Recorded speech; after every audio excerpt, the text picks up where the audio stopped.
हरे कृष्ण कृष्ण कृष्ण हरे हरे, हरे राम राम राम हरे हरे।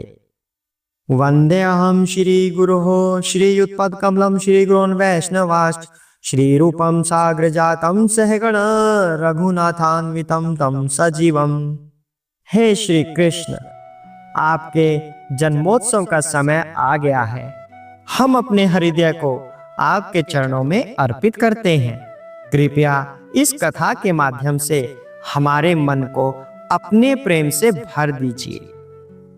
प्रिय भक्तों, यह पावन रात्रि जब स्वयं भगवान श्री कृष्ण ने कारागार में प्रकट होकर इस संसार में धर्म की स्थापना की, आज हम न केवल उनकी जन्म की कथा सुनेंगे बल्कि जानेंगे कि हमें कृष्ण भक्ति क्यों करनी चाहिए, जन्माष्टमी पर क्या करना चाहिए और कैसे कृष्ण को अपने जीवन में स्थायी रूप से बसा सकते हैं।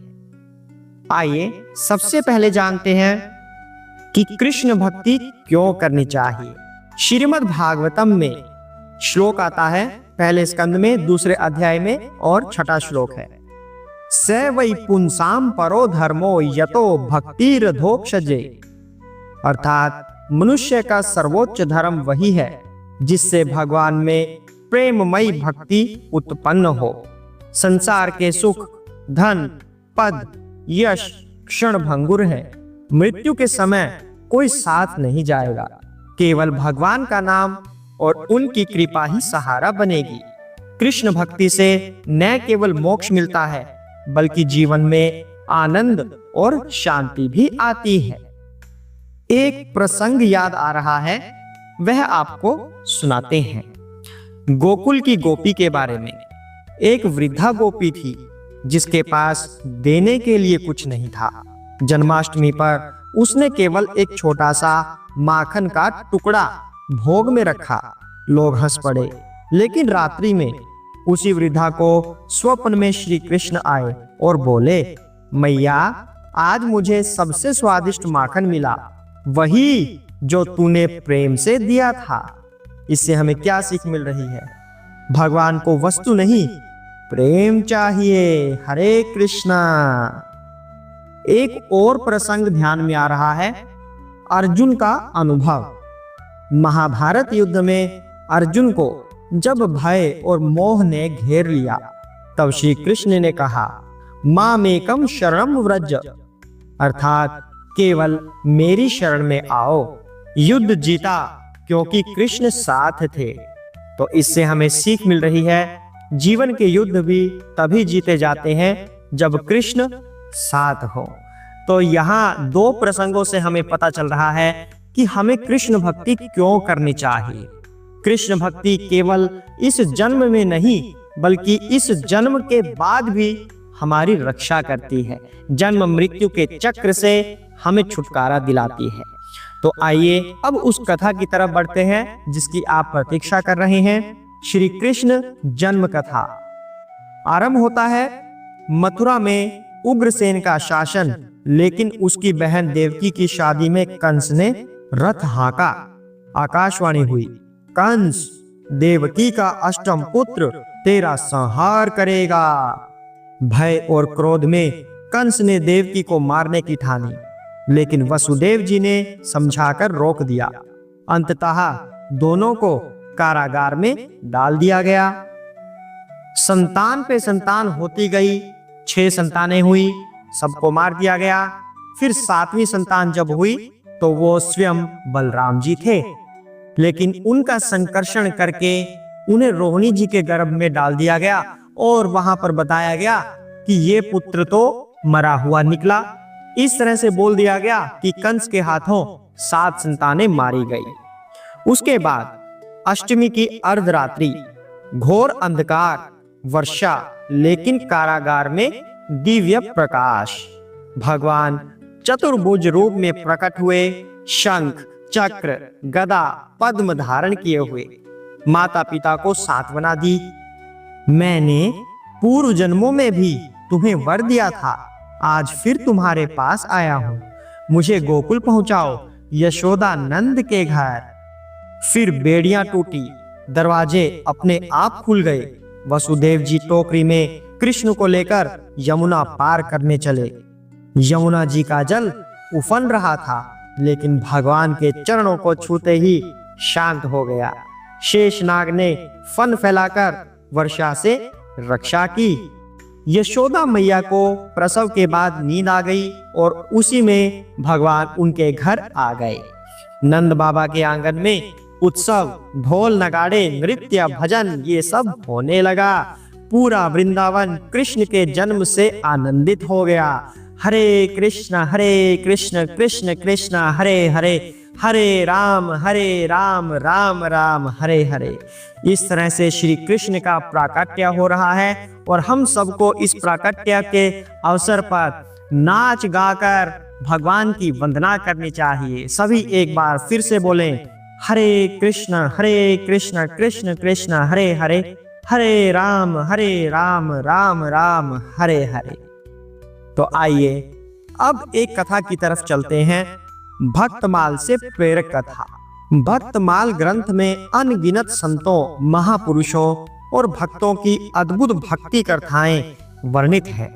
आज जन्माष्टमी के इस पुण्य अवसर पर हम आपको एक ऐसे भक्त की कथा सुनाने जा रहे हैं जिसका नाम लेते ही हर कृष्ण भक्त का हृदय भाव विभोर हो जाता है, अर्थात सूरदास जी की कथा। आरंभ करते हैं सूरदास जी की कथा।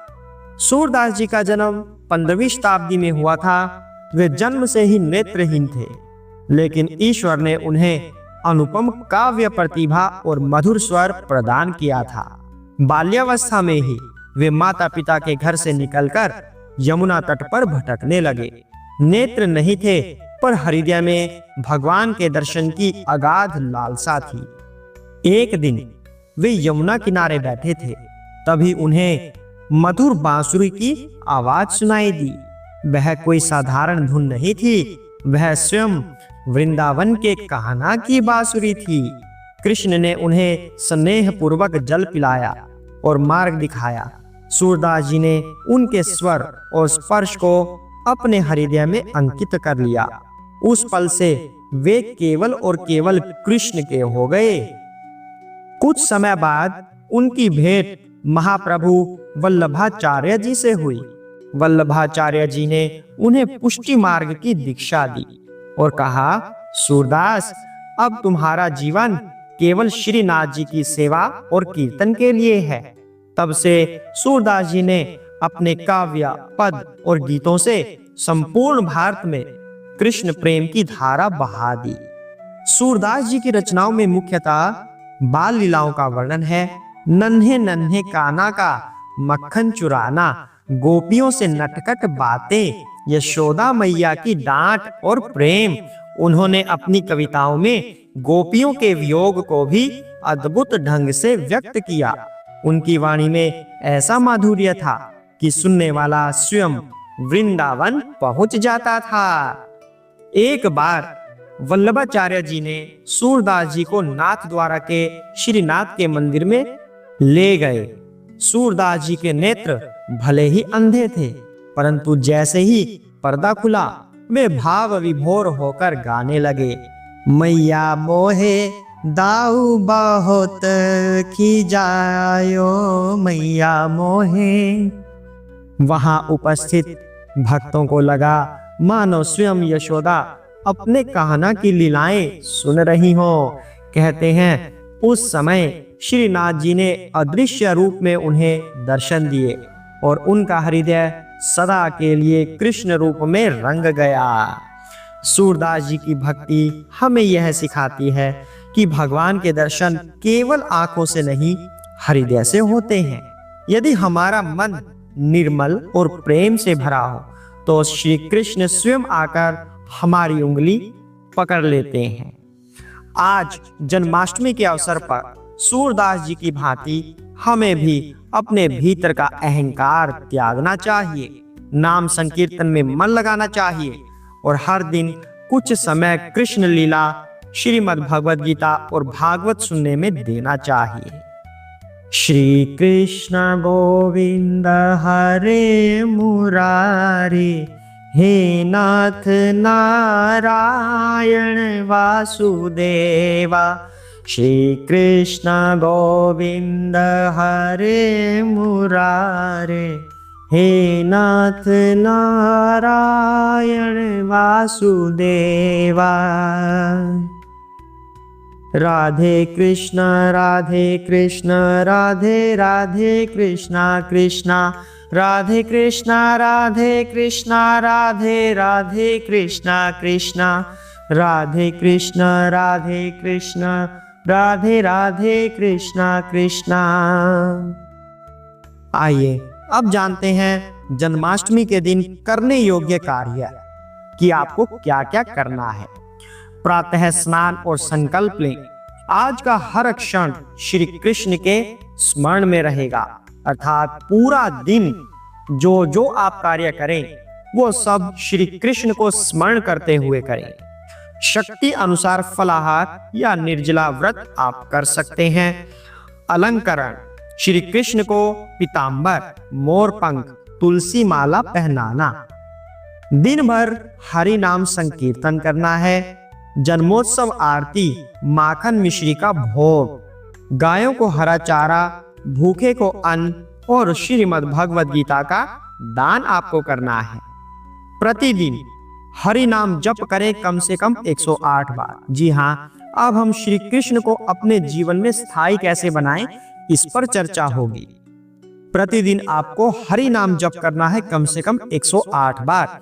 घर में भक्ति कोना बनाना, जहां रोज दीप और भजन हो। हर कार्य को करने से पहले कृष्ण का नाम लेना। सप्ताह में एक दिन केवल कृष्ण कथा और सेवा के लिए समर्पित करना, क्योंकि अब हमें यह ज्ञात हो गया है कि कृष्ण भक्ति ही सर्वोपरि है।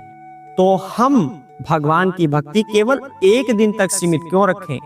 हमें प्रतिदिन भगवान कृष्ण की भक्ति करनी है, ताकि हम उनके प्रेम में लग जाएं और इस जीवन मृत्यु के चक्र से छूटकर अंततः उन्हीं के पास वास करें। इसलिए आपको ये सब करना आवश्यक है। रोजाना आपको कृष्ण भक्ति के प्रति माला का जप करना है। घर में कोई एक जगह रखनी है जहां पर आप भगवान की आराधना कर पाएं। हर कार्य को कृष्ण भावना भावित होकर करना है, ताकि आपके सभी कर्म दिव्य हो जाएं। भक्तों, मध्य रात्रि को जब मंदिरों में घंटे बजेंगे, आरतियां होंगी, तब समझिए असली जन्माष्टमी तब है जब आपके हृदय में श्री कृष्ण जन्म ले लेंगे। हरे कृष्णा। इसका तात्पर्य है केवल लोक दिखावे से कृष्ण जन्म नहीं होता। कृष्ण का जन्म तब माना जाएगा जब आपके हृदय में श्री कृष्ण वास करेंगे। इसलिए कृष्ण भक्ति की रस धारा अपने साथ साथ सभी जगह फैला दीजिए। अपने हृदय को द्वेष, क्रोध, ईर्ष्या से खाली कीजिए। यही उनका असली मंदिर है। आइए संकल्प लें कि इस जन्माष्टमी से हमारी भक्ति निरंतर और अविचल रहेगी। तो सभी एक साथ भगवान के मंत्र का उच्चारण कीजिए।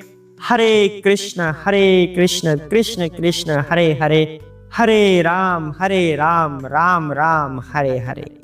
आपको यह कथा कैसी लगी, ये कमेंट बॉक्स में अवश्य ही बताइएगा, ताकि हमारा मनोबल बढ़े और इस तरह की व्रत कथाएं आप आगे भी श्रवण करते रहें। इसके लिए आप चैनल को सब्सक्राइब कर सकते हैं और बेल नोटिफिकेशन आइकन अवश्य ही प्रेस कर दीजिए। हरे कृष्णा।